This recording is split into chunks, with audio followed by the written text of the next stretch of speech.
Hello friends, இன்றைக்கி நம்ம சாரீலேருந்து எப்படி கன்வெர்ட் பண்ணி நம்ம லாங் ஃப்ராக் வந்து ஸ்டிச் பண்ண போகிறோம் அப்படிங்கிறத பார்க்க போகிறோம். அதே நேரத்தில் பேக் சைடு பாட் நெக் வந்து எப்படி ஸ்டிச் பண்ண போகிறோம் அப்படிங்கிறதையும் பார்க்க போகிறோம். ஃப்ரண்ட்டில் பார்த்திங்கன்னா நார்மல் யூ நெக் வந்து நம்ம ஸ்டிச் பண்ண போகிறோம்.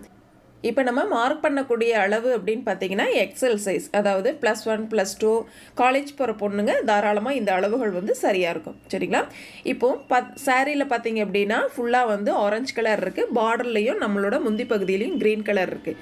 நம்ம முந்தி பகுதிக்கு பார்த்திங்க அப்படின்னா, அதாவது முந்தி பகுதியை நம்ம பாடி பார்ட்டாகவும் நம்மளுக்கு ப்ளவுஸ்க்காக கொடுத்துருக்காங்க பார்த்திங்களா ப்ளைனாக, இந்த இடத்த வந்து நம்ம பஃப் கை வந்து யூஸ் பண்ணிக்க போகிறோம். மீதம் இருக்கக்கூடிய ஆரஞ்சு கலர் எல்லாமே நம்ம ஸ்கர்ட் பார்ட்டாக வந்து யூஸ் பண்ணிக்க போகிறோம். இதை எப்படி நம்ம ஃபஸ்ட்டு லைனிங்கில் வந்து மார்க் பண்ணி கட் பண்ணி அடுத்து எப்படி மெயின் கிளாத்தில் கட் பண்ண போகிறோம் அப்படிங்கிறத நம்ம வந்து பார்க்கலாம். இதில் பாடி பார்ட்டுக்கு லைனிங் வந்து க்ரீன் கலரில் 1 மீட்டர் எடுத்துட்டிங்கன்னா நல்லா ஃப்ரீயாக இருக்கும். சரிங்களா? அதுக்கு அடுத்து நம்ம ஸ்கர்ட் பார்ட்டுக்கு பார்த்திங்க அப்படின்னா 2.5 மீட்டர் போதுமானது. 3 மீட்டர் எடுத்துட்டிங்க லைனிங் அப்படிங்கிற பட்சத்தில் நம்மளுக்கு ஃப்ரீயாக இருக்கும். ஆக கீழ்ப்பகுதியில் ஒரு 3 மீட்டர், மேல் பகுதியில் பார்த்திங்கன்னா 1 மீட்டர், டோட்டலாக 4 மீட்டர் எடுத்துட்டிங்க அப்படின்னா ஒரே கலராக இருந்தால் 4 மீட்டர் எடுத்துக்கலாம். இல்லை உங்களுக்கு வந்து செப்பரேட்டாக இருக்குது, அதாவது மேலே பாடி பார்ட் தனியாக கீழே வந்து ஸ்கர்ட் பார்ட் தனியாக இருக்குது அப்படிங்கிற பட்சத்தில் இது மாதிரி க்ரீன் கலரில் நான் 1 மீட்டர் எடுத்திருக்கேன், கீழே ஆரஞ்சு கலரில் பார்த்திங்க அப்படின்னா நான் வந்து 3 மீட்டர் எடுத்திருக்கேன். இப்போது நினச்சி காய வச்சு நீட்டாக அயன் பண்ணிவிட்டு இது போல் எடுத்துக்கோங்க. இப்போ நம்ம ஃபோல்டு பண்ணியிருக்கோம். நீல வாக்கில் ஃபோல்டு பண்ணுவோம் பார்த்திங்களா, நீல வாக்கில் ஃபோல்டு பண்ணி மறுபடியும் குறுக்கு வாக்கில் ஃபோல்டு பண்ணியிருக்கேன். சரிங்களா? அதாவது நம்ம நேர் கட்டிங் ப்ளவுஸ் வந்து ஃபோல்டு பண்ணுவோம் இல்லைங்களா, அது போல். இப்போ 4 லேயர் இருக்குது. சரிங்களா? ஃபஸ்ட்டு வந்து ஹைட் வந்து மார்க் பண்ணிக்கலாம். சரியான ஹைட் அப்படின்னு பார்த்தீங்கன்னா நம்மளுக்கு டோட்டல் ஹைட்டு 56, அதில் பார்த்திங்க அப்படின்னா பாடி பார்ட்டுக்கு 14.5 இன்ச்சு. சரிங்களா? ஆக கீழ்ப்பக்கம் ஸ்கர்ட்டுக்கு 41. ஓகேங்களா? இப்போ 14.5ல் 1 இன்ச்சு சேர்த்து 15.5 இன்ச் வந்து ஹைட் மார்க் பண்ணியிருக்கேன். நெக் விட்த்து பார்த்தா 2.5 இன்ச்சு, ஷோல்டரோட அகலம் அப்படின்னு பார்த்தா 3 இன்ச்சு, தையலுக்காக 3/4 இன்ச்சு. இப்போது ஹாஃப் ஷோல்டர் அப்படிங்கிறது 6.25 இன்ச் வந்து நான் மார்க் பண்ணியிருக்கேன். நம்ம மார்க் பண்ண இடத்துக்கு இது போல் லைன் போட்டுக்கலாம். ஆம்கோல் லென்த் அப்படின்னு பார்த்தா ஆம்கோல் நீளம் 6.5 இன்ச் வந்து நான் மார்க் பண்ணிக்கிறேன். அதே போல் 2 இடத்துல மார்க் பண்ணி லைன் போட்டுக்கோங்க. இப்போ ஆம்கோல் ஸ்கேல் இருக்குங்கிற பட்சத்தில் லைன் வந்து ட்ரா பண்ணிக்கலாம். அப்படி ஸ்கேல் இல்லை அப்படிங்கிற பட்சத்துலேயும் நீங்கள் கிராஸ் வைஸில் 1 இன்ச்சு மார்க் பண்ணி நீங்கள் வந்து ட்ரா பண்ணிட்டீங்க அப்படின்னா ரவுண்ட் வந்து ஈஸியாக நம்மளுக்கு கிடச்சிரும். இப்போ செஸ்ட் ரவுண்ட் வந்து மார்க் பண்ணிக்கலாம். செஸ்ட் ரவுண்ட் அப்படிங்கிறது நான் 10.5 இன்ச் வந்து மார்க் பண்ணிக்கிறேன். சரியான அளவு 10. அதுக்கு மேலே தையலுக்காக அப்படிங்கிறது நான் 1.5 இன்ச் வந்து ஆட் பண்ணிக்கிறேன். சரியா 10 + 1.5. அதே போல் கீழ்ப்பக்கம் ஹிப் ரவுண்ட் பார்த்திங்க அப்படின்னா நம்ம 9.5 இன்ச் வந்து மார்க் பண்ணிக்கலாம். சரியாக 9.5 இன்ச் மார்க் பண்ணிக்கோங்க. சரியான அளவு 1.5 இன்ச் வந்து தையலுக்கான அளவு மார்க் பண்ணிக்கலாம். இப்போ நம்ம சரியான அளவுகளுக்கு ஃபஸ்ட் வந்து ஒரு லைன் போட்டுக்கோங்க. அடுத்து தையலுக்கான அளவுகளுக்கும் ஒரு லைன் போட்டுக்கலாம். இப்போது ஆம்கோல் ரவுண்டு வந்து சரியாக இருக்கான்னு செக் பண்ணிக்கோங்க. 9 இன்ச் கிடைக்கணும். 1/2 இன்ச் வந்து நம்ம ஷோல்டர் தையலுக்காக மார்க் பண்ணிக்கலாம். இப்போ செக் பண்ணி பாருங்கள், 9 இன்ச் இருக்குது. உங்களுக்கு அதிகமாகவோ இல்லை குறைவாகவோ வந்தது அப்படின்னா ஆம்கோல் லென்த்தை மட்டும் கொஞ்சம் சேஞ்ச் பண்ணிக்கோங்க. 6.5 இன்ச் வச்ச லென்த்து 6.25 வச்சுக்கலாம். சரிங்களா?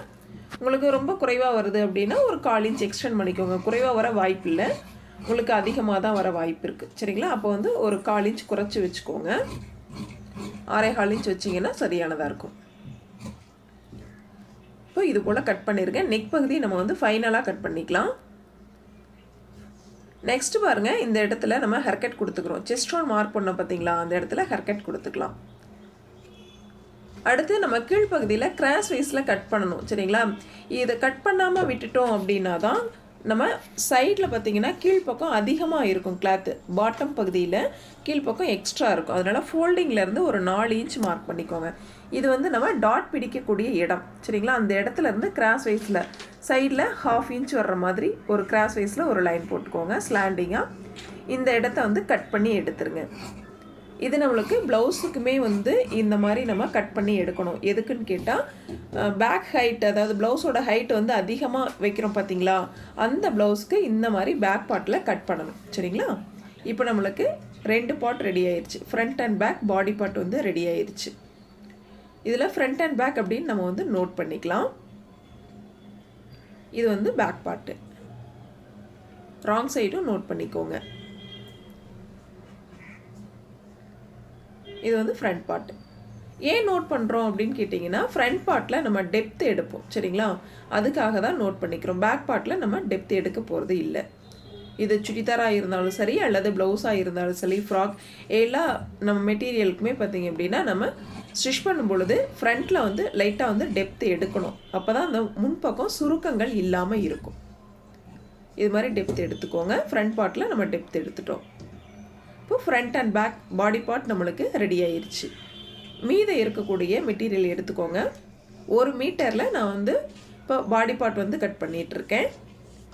ஃபஸ்ட்டு பாருங்கள், நம்ம 6 இன்ச் வந்து சரியான அளவு வச்சுருக்கோம்.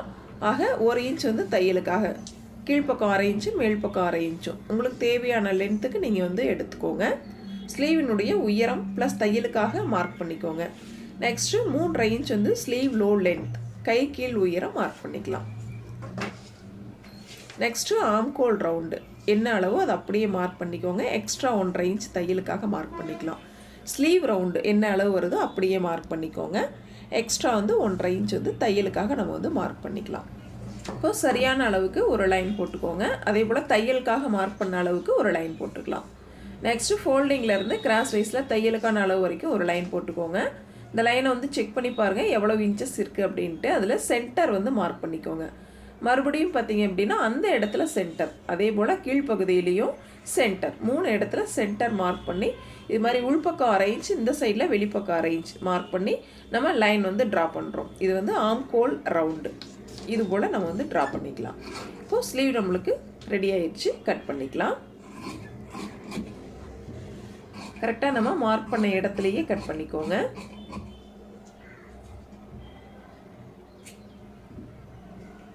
டெப்த்து பார்த்திங்க அப்படின்னா ஃபைனலாக நம்ம வந்து எடுத்துக்கலாம். மெயின் கிளாத்தில் அட்டாச் பண்ணதுக்கப்புறம் நம்ம டெப்த் எடுத்துக்கலாம். ராங் சைடு நோட் பண்ணிட்டோம். இப்போ பாடி பார்ட்டும் நம்மளுக்கு ஸ்லீவ் பார்ட்டும் ரெடி ஆயிடுச்சு. நெக்ஸ்ட் பாருங்கள், மெயின் கிளாத்தில் நம்ம வந்து கட் பண்ண போகிறோம். இந்த மாதிரி எடுத்துக்கோங்க. முந்தி பகுதியை தனியாக நான் கட் பண்ணி எடுத்துட்டேன். இதில் எந்த மாதிரி டிசைன்ஸ் இருக்குது, முந்தி பகுதியில் நம்ம எந்த மாதிரி வந்து கரெக்டாக வந்து கட் பண்ணலாம், நேராக வந்து டிசைன் வர்ற மாதிரி எப்படி கட் பண்ணலாம் அப்படிங்கிறத நம்ம தான் வந்து முடிவு பண்ணணும் சரிங்களா. இப்போ பாருங்கள், மெயின் கிளாத்து 1 சைடு எக்ஸ்ட்ராவும் 1 சைடு கம்மியாக வந்து நான் வந்து ஃபோல்ட் பண்ணியிருக்கேன். ஏன்னா டிசைன் வந்து அந்த மாதிரி இருக்குது சரிங்களா. அதனால நம்ம கரெக்டாக சென்டராக டிசைன் வர்ற மாதிரி தான் ஃபோல்டு பண்ணணும். அப்போ தான் நம்ம லைனிங் கிளாத்தை வச்சு நம்ம கட் பண்ணும் பொழுது டிசைன்ஸ் வந்து நேராக வரும். நம்மளுக்கு பார்டர் தேவை அப்படின்னா கீழ்ப்பக்கம் நல்லா இறக்கி நம்ம வந்து லைனிங்கை வச்சு கட் பண்ணிக்கலாம். நான் பார்டர் வேண்டாம், ஏன்னா பெல்ட் வந்து ஸ்டிச் பண்ண போகிறோம், அதனால பார்டர் வேண்டாம் அப்படின்னு சொல்லிட்டு நான் மேல் பக்கம் மட்டும் வச்சு நான் வந்து கட் பண்ண போகிறேன். இது மாதிரி 1/2 இன்ச் எக்ஸ்ட்ரா விட்டே நம்ம வந்து கட் பண்ணிக்கலாம். ஸ்டிச் பண்ணதுக்கப்புறமா பார்த்தீங்கன்னா நம்ம எக்ஸ்ட்ரான கிளாத்தை கட் பண்ணிக்கலாம். நம்ம ப்ளவுஸில், லைனிங் ப்ளவுஸில் எப்படி கட் பண்ணுவோமோ அதே போல் பாருங்கள், உள்பகுதி வெளிப்பகுதி செப்பரேட்டாக நல்லா தெரியுது. நம்ம வந்து மார்க் பண்ணிக்கலாம். ஹரக்கட் கொடுத்துக்கோங்க அந்த சென்டரில் மட்டும். இப்போ பாடி பார்ட் நம்மளுக்கு ரெடி ஆயிடுச்சு. நெக் பகுதி நம்ம ரெடி பண்ணிக்கலாம். ஃபோல்டிங் பண்ண இந்த மாதிரி கேன்வாஸ் எடுத்துக்கோங்க. கழுத்து அகலங்கிறது 2.5 இன்ச் மார்க் பண்ணிக்கலாம். நெக் விட்டு, முன் கழுத்தின் அகலம் உயரம் பார்த்திங்க அப்படின்னா 5.5 இன்ச் மார்க் பண்ணிக்கலாம். நீங்கள் தேவைன்னா 6 இன்ச் கூட மார்க் பண்ணிக்கலாம். இது நம்மளோட விருப்பம். நல்லா க்ளோஸ்டாக வேணும் அப்படின்னா 5 சரிங்களா. இது நம்மளை தேவைக்கு ஏற்ப, விருப்பத்திற்கு ஏற்ப மார்க் பண்ணிக்கலாம். கீழ்ப்பக்கம் பாருங்கள், 2.25 இன்ச் மார்க் பண்ணி கிராஸ் வைஸில் ஒரு லைன் போட்டுக்கிறேன். இந்த மாதிரி யூனிக் வந்து நான் ட்ரா பண்ணிக்கிறேன். இந்த இடத்துல கட் பண்ணிடாதீங்க, ஒரு 1/2 இன்ச் விட்டு கட் பண்ணிக்கலாம். சைடில் எக்ஸ்ட்ரா பார்த்தீங்கன்னா 1 இன்ச் அல்லது 1.5 இன்ச் வந்து மார்க் பண்ணிக்கலாம்.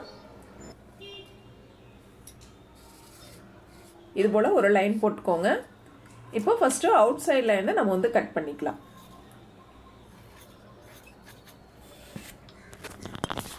நெக்ஸ்ட்டு சரியான அளவை இது போல் கட் பண்ணிக்கலாம். இந்த இடத்துல ஒரு 1/2 இன்ச் விட்டு கட் பண்ணிக்கோங்க. சென்டரில் ஹர்கட் கொடுத்துக்கலாம். நம்ம சென்டர் வந்து மார்க் பண்ணிட்டோம் அப்படின்னா ஈஸியாக இருக்கும் நம்ம ஸ்டிச் பண்ணுற பொழுது. இப்போது ஃப்ரண்ட் நெக்கு, யூ நெக்கு நம்மளுக்கு ரெடி ஆயிடுச்சு. இது ஃப்ரண்ட் அப்படிங்கிறதையும் நம்ம வந்து நோட் பண்ணிக்கலாம். நெக்ஸ்ட்டு இதே போல் ஃபோல்டிங்கில் ஒரு கேன்வாஸ் வந்து எடுத்துக்கோங்க. நெக் விட்த்து வந்து மார்க் பண்ணிக்கலாம். 2.5 இன்ச் நெக் விட்த்தை மார்க் பண்ணிக்கலாம். ஹைட் பார்த்திங்க அப்படின்னா 3 இன்ச்சு மார்க் பண்ணிக்கலாம். ஃபஸ்ட்டு இதுக்கு ஒரு பாக்ஸ் மாதிரி போட்டு நம்ம வந்து யூ நெக் வந்து ட்ரா பண்ணிக்கலாம். நெக்ஸ்ட்டு நம்ம பாட் வந்து ட்ரா பண்ண போகிறோம். சரிங்களா? அதுக்கு பார்த்திங்கன்னா மேல் பக்கம் அந்த 3 இன்ச் மார்க் பண்ண பார்த்தீங்களா, அதிலேருந்து கீழ்ப்பக்கமாக 6 இன்ச் வந்து மார்க் பண்ணிக்கோங்க. 2 இடத்துல அதே போல் மார்க் பண்ணிக்கோங்க. நெக்ஸ்ட்டு சென்டர்லேருந்து அந்த 3 இன்ச்சில் சென்டர்லேருந்து 3 இன்ச் அகலம். சரிங்களா? சென்டர் நேரு, அகலம் 3 இன்ச் மார்க் பண்ணிக்கிறோம். இப்போ 3 இன்ச்சில் ஒரு லைன், 6 இன்ச்சில் ஒரு லைன். சரிங்களா? அகலம் 3 இன்ச் மார்க் பண்ணியிருக்கோம் இல்லைங்களா? அதே போல் கீழ்ப்பக்கமும் நம்ம வந்து மார்க் பண்ணிக்கலாம். இப்போ பாருங்கள், கீழ்ப்பக்கமும் அந்த 3 இன்ச்சை மார்க் பண்ணிக்கோங்க. ஆனால் அந்த 3 இன்ச்சை வந்து டச் பண்ணாமல் நம்ம வந்து லைட்டாக கிராஸ் எடுத்து நம்ம ட்ரா பண்ணுறோம். அதுதான் பாட் நெக். சரிங்களா? இந்த 3 இன்ச்சு டச் பண்ணக்கூடாது. மேல் பக்கம்தான் அந்த 3 இன்ச்சு, சென்டரில் மட்டும்தான் அந்த 3 இன்ச்சு டச் பண்ணணும். இப்போ பாருங்கள், இதுவே ரொம்ப அகலம் கம்மியாக அதாவது மார்க் பண்ணோம் அப்படின்னா நம்மளுக்கு ட்ராப் வந்து கிடைக்கும். இது பாட் நெக். சரிங்களா? அதே போல் தான் இதுக்கும் எக்ஸ்ட்ரா 1.5 இன்ச்சு அவுட் சைடில் ஒரு லைன் போட்டு நம்ம வந்து கட் பண்ணிக்கலாம். நெக் வித் பார்த்திங்கன்னா 2.5 இன்ச்சு, உயரம் பார்த்திங்கன்னா 3 இன்ச் மார்க் பண்ணியிருக்கோம். பாட்டில் பார்த்திங்கன்னா ஹைட் வந்து 6 இன்ச் மார்க் பண்ணியிருக்கோம். அகலம் பார்த்திங்க அப்படின்னா 3 இன்ச் வந்து நம்ம மார்க் பண்ணியிருக்கோம். இப்போது அவுட் சைடு நம்ம ட்ரா பண்ண லைனோட கட் பண்ணிக்கோங்க. இப்போது சரியான அளவில் நம்ம மார்க் பண்ண பார்த்திங்களா, அந்த இடத்தையும் இதே போல் கட் பண்ணிக்கலாம். நெக்ஸ்ட்டு நம்ம 3 இன்ச் லென்த்தில் நெக் வந்து ட்ரா பண்ணோம் பார்த்திங்களா, பேக் நெக்கு, அதையும் கட் பண்ணிக்கோங்க. ஹர்கட் வந்து கொடுத்துக்கோங்க. இந்த இடத்துல சுத்தமாக கட் பண்ணக்கூடாது, கொஞ்சம் ஜாயிண்ட் இருக்கிற மாதிரி பார்த்துக்கோங்க. நம்ம ஃபைனலாக வந்து அந்த இடத்த கட் பண்ணிக்க போகிறோம். சரிங்களா? இப்போ இந்த இடத்துல லைன் அப்படிங்கிறது இந்த மாதிரி தான் வரும். சரிங்களா? கரெக்டாக இந்த இடத்துல வந்து இந்த மாதிரி டேர்ன் ஆயிரும். சரிங்களா? ஆனால் ஜாயிண்ட் ஆகாது, ஏன்னா அந்த இடத்த நம்ம கட் பண்ண போகிறோம். நெக்ஸ்ட்டு நம்ம ஸ்லீவ் வந்து கட் பண்ணி வச்சுருக்கோம். லைனிங் மெட்டீரியல் அதை எடுத்து அப்படியே நம்ம ரன்னிங் ப்ளவுஸ் இருக்குது பார்த்திங்களா, இந்த ப்ளவுஸில் வந்து நம்ம வந்து கட் பண்ணிக்கலாம். பஃப் ஸ்லீவ் அப்படின்னா பஃப் ஸ்லீவ் கட் பண்ணிக்கோங்க. நார்மல் ஸ்லீவ் நம்ம பார்டர் வச்சு நம்ம கட் பண்ணிக்கிறோம் அப்படின்னாலும் அதே போல் கட் பண்ணிக்கோங்க. நான் பஃப் ஸ்லீவ் வந்து செப்பரேட்டாக உங்களுக்கு வந்து ஒரு வீடியோ வந்து அப்லோட் பண்ணுறேன். இப்போ பாருங்கள், மெயின் கிளாத் பாடி கிளாத் எடுத்துக்கோங்க. ஃப்ரண்ட் சைடு, இது வந்து பேக் சைடு. சரிங்களா? பேக் சைடில் நம்ம உள்பகுதியில் லைனிங் வச்சு ஃபஸ்ட்டு நான் ஸ்டிச் பண்ணிட்டேன். அது மட்டும் கொஞ்சம் மிஸ் ஆயிடுச்சு வீடியோ. பாருங்கள், லைனிங்குடைய உள்பகுதியில் கேன்வாஸ் வச்சு நான் சென்டர் கரெக்ட் பண்ணி வச்சு தையல் போட்டிருக்கேன். சரிங்களா? அப்படியே வச்சு பேஸ்ட் பண்ணியிருக்கேன், அவ்வளோதான். சரிங்களா? அடுத்து மெயின் கிளாத்தோட ரைட் சைடும் நம்மளுடைய லைனிங் கிளாத்தோட ரைட் சைடும் ஃபேஸ் டு ஃபேஸ் இருக்கிற மாதிரி வச்சுட்டு இப்போ தையல் போட போகிறோம். சரிங்களா? சென்டர் வந்து கரெக்டாக பார்த்துக்கோங்க. லைனிங் கிளாத்தோட நல்ல பக்கமும் மெயின் கிளாத்தோட நல்ல பக்கமும் சேமாக வச்சுருக்கேன். இதுக்கு முன்னாடியே பார்த்திங்கன்னா லைனிங் கிளாத்தில் கேன்வாஸ் வச்சு நான் தையல் போட்டுட்டேன். இந்த கார்னரில் இப்போ எப்படி தையல் போடுறேனோ அதே போல் முன்னாடியே வந்து தையல் போட்டாச்சு. சரிங்களா? லைனிங் கிளாத்தை மட்டும் வச்சு கேன்வாஸை மட்டும் வச்சு தையல் போட்டு முடிச்சிட்டோம். இப்போது மெயின் கிளாத்தையும் வச்சு அதே இடத்துல மறுபடியும் தையல் போடுறோம். கரெக்டாக அந்த கார்னர்லேயே போட்டுங்க. அப்போ தான் வந்து ஃபினிஷிங் வந்து நீட்டாக இருக்கும். கொஞ்சம் உள்ள வெளியில் நம்ம தையல் போடுறோம் அப்படிங்கிற பட்சத்தில் ஷேப் வந்து சரியாக கிடைக்காது நம்மளுக்கு.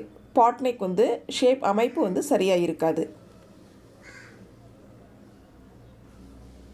இப்போ நம்ம சிங்கிள் தையல் வந்து ஸ்டிச் பண்ணிட்டோம். சரிங்களா? நெக்ஸ்ட்டு நம்ம உள்பகுதியில் இருக்கக்கூடிய கிளாத்தை கட் பண்ண போகிறோம். நெக் பகுதியில் கரெக்டாக ஒரு 1/4 இன்ச் நம்ம தையல் போட்ட இடத்துலேருந்து 1/4 இன்ச் கேப் விட்டுட்டு எக்ஸ்ட்ரா இருக்கிற உள்பக்கம் இருக்கக்கூடிய கிளாத்தை இந்த மாதிரி கட் பண்ணிக்கலாம். இந்த இடத்துல சென்டரில் நம்ம தையல் போடலை. சரிங்களா? ஏன்னா வி மாதிரி தான் ஸ்டிச் பண்ணுவோன்னு முதலையே சொல்லியிருந்தோம் இல்லைங்களா, அதனால் அந்த இடத்த கட் பண்ணிக்கலாம். நீங்கள் தையல் போடுற வேண்டாம். நம்ம வி மாதிரி அப்படியே டேர்ன் ஆகிருப்போம். நம்ம கட் பண்ணக்கூடிய இடத்துல தையல் விழுந்திருக்காது. இப்போது இது போல் நம்ம வந்து ஹேர்கட் கொடுத்துக்கோங்க. அதே போல் அந்த ஷார்ப்பான பகுதியில் கிளாத் இருந்தது அப்படின்னா டேர்ன் ஆகாது, ஷார்ப்பாக நம்மளுக்கு கிடைக்காது. நல்லா கட் பண்ணிக்கோங்க. தையலை மட்டும் விட்டுட்டு எக்ஸ்ட்ரா இருக்கக்கூடிய கிளாத் எல்லாமே கட் பண்ணிக்கோங்க. மற்ற இடத்துல 1/4 இன்ச் கிளாத் இருந்ததுன்னா பிரச்சனை இல்லை. இந்த இடத்துல கண்டிப்பாக கிளாத் இருக்கக்கூடாது. அப்போ தான் நம்மளுக்கு நல்லா டேர்ன் ஆகும். இது மாதிரி எல்லா வளைவு பகுதியிலையும் ஹேர்கட் வந்து கொடுத்துக்கோங்க.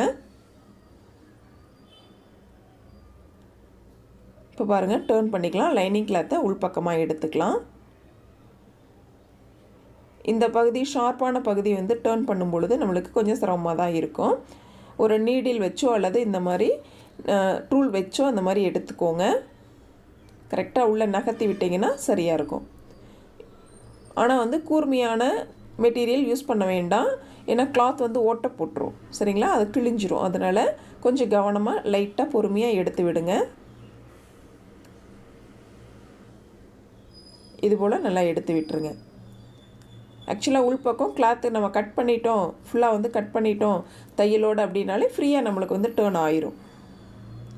2 சைடும் அதே போல் டேர்ன் பண்ணிக்கோங்க.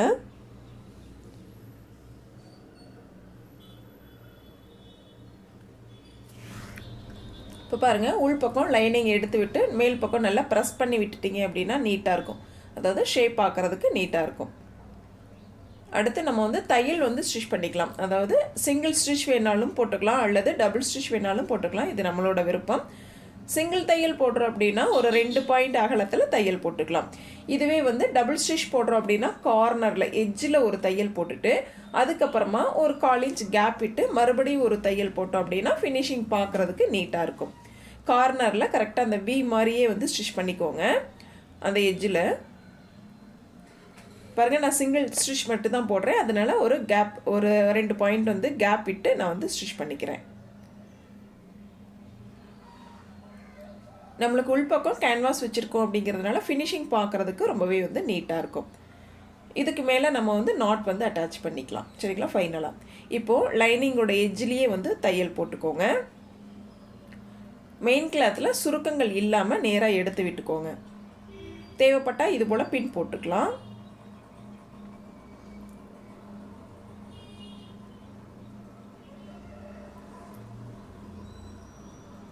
நம்ம பேக் பார்ட் வந்து எப்படி வந்து கேன்வாஸ் வச்சு ஸ்டிச் பண்ணி டேர்ன் பண்ணமோ அதே போல் தான் ஃப்ரண்ட் பார்ட்லேயும் வந்து டேர்ன் பண்ணணும். யூனிக் வந்து நம்ம கட் பண்ணோம் இல்லைங்களா, அதே போல் லைனிங்கில் வச்சு நம்ம தையல் போட்டுட்டு அதுக்கப்புறம் மெயின் கிளாத்தில் வச்சு ரைட் சைடும் ஃபேஸ் டு ஃபேஸ் இருக்கிற மாதிரி வச்சுட்டு தையல் போட்டுட்டு டேர்ன் பண்ணிட்டோம் அப்படின்னா இதே சேம் மெத்தடு தான், நம்மளுக்கு ஃப்ரண்ட் வந்து ரெடி ஆயிரும். இப்போது எக்ஸ்ட்ரா இருக்கக்கூடிய மெயின் கிளாத்தை இது போல் கட் பண்ணிக்கலாம்.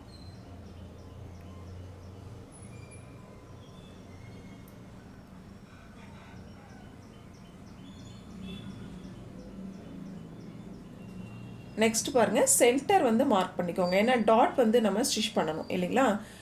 இது மாதிரி 4.25 இன்ச் எவ்வளவு அகலம் இருக்கும், அதாவது ஷோல்டர் நேர் கீழ்ப்பக்கம் நம்ம டாட் பிரிக்கணும் சரிங்களா. அந்த நேர் வந்து நம்ம கரெக்டாக மார்க் பண்ணிக்கோங்க. ஹைட் பார்த்திங்க அப்படின்னா ஃப்ரண்ட் சைடில் கொஞ்சம் கம்மியாக பிடிச்சிக்குவோம் சரிங்களா, பேக் சைடில் கொஞ்சம் அதிகமாக லென்த்து ஓகேங்களா. இப்போது நம்ம 3 இன்ச் வந்து முன்பக்கம் வந்து டாட் வந்து லென்த்து பிடிச்சோம் அப்படின்னா போதுமானது. பேக் சைடில் 3.5 to 4 இன்ச் வரைக்கும் நம்ம லென்த் வைஸில் தையல் போட்டுக்கலாம். அப்போ தான் பார்க்குறதுக்கு ஃபினிஷிங் வந்து நீட்டாக இருக்கும். இப்போ பாருங்கள், பேக் பார்ட் இது மாதிரி நம்ம வந்து ரெடி பண்ணிட்டோம். நெக்ஸ்ட்டு ஸ்கர்ட் பார்ட் பார்த்திங்க அப்படின்னா நம்ம சாரீ இருக்குது பார்த்திங்களா, இந்த மாதிரி எடுத்துக்கோங்க. நம்ம ஃபுல் ஹைட் எவ்வளவோ அதிலேருந்து பாடியை வந்து மைனஸ் பண்ணிவிட்டு மீதம் இருக்கக்கூடிய அளவு தான் ஸ்கர்ட் பார்ட் சரிங்களா. எனக்கு சரியாக இருக்குது ஸ்கர்ட் பார்ட்டு, நம்மளோட சேரீயோட அளவுக்கு சரியாக இருக்குது. பார்டர் மட்டும் எக்ஸ்ட்ரா இருக்குது, பார்டரை நான் வந்து கட் பண்ணிடுறேன். உங்களுக்கு ஒரு 1 இன்ச் 2 இன்ச் எக்ஸ்ட்ரா இருந்தாலும் நீங்கள் கட் பண்ண வேண்டாம். ஏன்னா கீழ்ப்பகுதியில் டக் பிடிச்சிட்டிங்க அப்படின்னா தேவைப்பட்டால் பிரிச்சுக்கலாம் சரிங்களா. பார்டர் பகுதியில் டக் பிடிச்சிக்கலாம். ஆக முடிஞ்ச வரைக்கும் நீங்கள் கட் பண்ணாமல் இருக்கிறது பெட்டர். இப்போது சென்டராக நான் வந்து கட் பண்ணிக்கிறேன். இப்போ இருக்கிற சாரியை டபுளாக நான் வந்து கட் பண்ணிக்கிறேன் சரிங்களா, 2 பீஸாக. ஏன்னா முன்பக்கமும் பின்பக்கமும் நம்மளுக்கு தேவை இல்லைங்களா, தனித்தனியாக தான் நம்ம ஜாயின் பண்ண போகிறோம். பாடி பார்ட் முன்பக்கம் பின்பக்கம் தனியாக இருக்கிற மாதிரி இப்போது ஸ்கர்ட் பார்ட்டும் முன்பக்கத்துக்கு தனியாக நம்ம வந்து ப்ளீட்ஸ் எடுத்து லைனிங் வச்சு ஸ்டிச் பண்ண போகிறோம். அதே போல் பேக் சைடுக்கும் தனியாக. ஆக இருக்கக்கூடிய சாரியை அப்படியே நான் வந்து 2ஆக வந்து கட் பண்ணிட்டேன் சரிங்களா. இப்போ டபுள் ஆயிடுச்சு. சிங்கிள் சாரீ இப்போ டபுளாக வந்து நம்ம கட் பண்ணிட்டோம் ஸ்கர்ட் பார்ட்டுக்கு சரிங்களா. இப்போது சிங்கிள் பக்கம் மட்டும் எடுத்துக்கோங்க. ஃபஸ்ட்டு நம்ம பாடி பார்ட்டுக்கு தகுந்த மாதிரி ப்ளீட்ஸ் வைக்கணும் ஓகேங்களா. லைனிங்கையும் அதே போல் கட் பண்ணிக்கலாம். இருக்கக்கூடிய லைனிங்கை அப்படியே வந்து டபுளாக வந்து கட் பண்ணிக்கோங்க. இவ்வளோ லென்த் இருக்குது, இப்போ அப்படியே வந்து டபுளாக நான் வந்து கட் பண்ணிக்கிறேன். 2 பார்ட்டாக கட் பண்ணிக்கிறேன். ஒரு பார்ட் பார்த்திங்கன்னா ஃப்ரண்ட்டுக்கும், ஒரு பார்ட் பார்த்திங்கன்னா பேக்குக்கும். இப்போது சிங்கிள் பார்ட் மட்டும் எடுத்துக்கோங்க. 1 சைடு மட்டும் எடுத்துகிட்டு நம்ம அந்த கரைப்பகுதியை மேல் பக்கத்தில் வச்சோம் அப்படின்னாலே ஓகே தான் சரிங்களா. ஃபஸ்ட்டு இந்த மாதிரி நம்ம வந்து ப்ளீட்ஸ் எடுக்கணும். அது எவ்வளவு அகலம் எடுக்கணும் அப்படின்னா இப்போது பேக் பார்ட் எடுத்திருக்கோம் பார்த்தீங்களா, இந்த பேக் பார்ட்டோட அகலம் எவ்வளவோ அந்த அகலத்துக்கு நம்ம ப்ளீட்ஸ் வந்து எடுத்துக்கணும். ஃபஸ்ட்டு எடுத்தோடனே நீங்கள் ஸ்மால் ஸ்டிச் வந்து போட வேண்டாம், லாங் ஸ்டிச் வந்து போட்டுக்கோங்க ப்ளீட்ஸ் எடுக்கிறப்போ, சரிங்களா? அப்போ தான் நம்மளுக்கு தவறாக இருந்தாலும் நம்மளுடைய பாடி பார்ட்டுக்கு தகுந்த மாதிரி அதை பிரிச்சுட்டு மறுபடியும் சேஞ்ச் பண்ண முடியும். இப்போ ஒன் சைடில் நான் வந்து ப்ளீட் எடுத்துட்டேன், ஸ்கர்ட் பார்ட்டுக்கு ஒன் சைடில் ப்ளீட் எடுத்துட்டேன் பாடி பார்ட்டோட அகலத்துக்கு, சரிங்களா? அதுக்கடுத்து லைனிங் வந்து இதில் ஜாயின் பண்ண போகிறோம். பாருங்கள், லைனிங் வந்து நம்மளுக்கு அகலம் கம்மியாக தான் இருக்கும், அதனால் கொஞ்சம் தள்ளி தள்ளி ப்ளீட் எடுத்துக்கோங்க. அப்படியே வச்சு நீங்கள் தையல் போட வேண்டியது தான். ஏன்னா மெயின் கிளாத்தில் அதிகமாக ப்ளீட்ஸ் இருக்கும், லைனிங்கில் கம்மியாக தான் இருக்கும், சரிங்களா? அப்படியே வச்சுட்டு நீங்கள் நகர்த்தி தள்ளி தள்ளி கொஞ்சம் கம்மியான ப்ளீட்ஸ் எடுத்து நீங்கள் ஜாயின் பண்ணிக்கலாம். அதுக்கு அடுத்தது தான் நம்ம வந்து பாடி பார்ட்டோட ஜாயின் பண்ண போகிறோம், சரிங்களா? பாடி பார்ட்டையும் ஸ்கர்ட் பார்ட்டையும் ஜாயின் பண்ணிடுவோம். பேக் பார்ட்டையும் அதே போல், ஃப்ரண்ட் பார்ட்டையும் அதே போல். அதுக்கப்புறம் பாருங்கள், நம்ம ஷோல்டர் ஜாயின் பண்ணணும். ஃப்ரண்ட் அண்ட் பேக் ரெடி ஆகிருக்கு இல்லைங்களா? இப்போது ஷோல்டர் வந்து ஜாயின் பண்ணிக்கலாம். அடுத்து ஸ்லீவ் வந்து உங்களுக்கு செப்பரேட்டாக நான் வந்து அப்லோட் பண்ணுறேன். பஃப் ஸ்லீவ் வந்து நான் ஸ்டிச் பண்ணியிருக்கேன், சரிங்களா? ஸ்லீவ் வந்து ஜாயின் பண்ணிக்கோங்க. பாடி பார்ட்டில் ஸ்லீவ் ஜாயின் பண்ணிக்கிட்டோம். முதல்ல ஷோல்டர், அடுத்தது ஸ்லீவ் ஜாயின் பண்ணிவிட்டு அடுத்து வந்து நம்ம சைடு வந்து ஜாயின் பண்ணிக்கலாம். அதாவது ஸ்லீவ் ரவுண்டு, ஆர்ம் கோல் ரவுண்டு, ஹிப் ரவுண்டு மெஷர் பண்ணி நம்ம வந்து சைடில் ஜாயின் பண்ணிக்கலாம். ஜாயின் பண்ணிவிட்டு அதுக்கப்புறமா வந்து கீழ்ப்பகுதியில் பார்த்திங்க அப்படின்னா நம்மளுக்கு தனித்தனியாக லைனிங் தனியாகவும் மெயின் கிளாத் தனித்தனியாகவும் வந்து ஸ்டிச் பண்ணிக்கோங்க சைடு ஜாயின் பண்ணும் பொழுது, சரிங்களா? அடுத்து நாட் வந்து ஸ்டிச் பண்ணி இது மாதிரி அதில் ஜாயின் பண்ணிக்கலாம். அடுத்து பெல்ட் வந்து நான் ஸ்டிச் பண்ணியிருக்கேன். ஃபைனலாக பெல்ட் வந்து நம்ம ஸ்டிச் பண்ணிக்கோங்க. நம்மளோட பார்டர் பகுதி இருந்துச்சு பார்த்தீங்களா, பார்டர் பகுதியை எடுத்து உள்பக்கம் லைனிங் கொடுத்து பெல்ட் வந்து நான் ஸ்டிச் பண்ணியிருக்கேன். இது உங்களுக்கு செப்பரேட்டாக நான் வீடியோ வந்து அப்லோட் பண்ணுறேன். இது எல்லாமே ஃபினிஷ் பண்ணி முடிச்சிட்டோம் அப்படின்னா டாப் வந்து நம்மளுக்கு இந்த மாதிரி ரெடி ஆயிரும், சரிங்களா? இப்போது இது பார்த்திங்கன்னா எக்ஸல் சைஸ். இதில் ஹைட் தேவைக்கு ஏற்ப கொஞ்சம் எக்ஸ்ட்ராவோ கம்மியாகவோ வைக்கிறது நம்மளோட விருப்பம், சரிங்களா? இந்த பதிவில் saree வந்து நம்ம எப்படி ஃப்ராக்காக கன்வெர்ட் பண்ணணும் அப்படிங்கிறத நம்ம கிளியராக பார்த்தோம். நம்ம பதிவு பிடிச்சிருந்தது அப்படின்னா சப்ஸ்கிரைப் பண்ணிக்கோங்க. பக்கத்தில் இருக்கிற பெல் ஐக்கானை கிளிக் பண்ணி ஆல் அப்படிங்கிற சிம்பிளையும் டச் பண்ணிக்கோங்க. Thank you friends.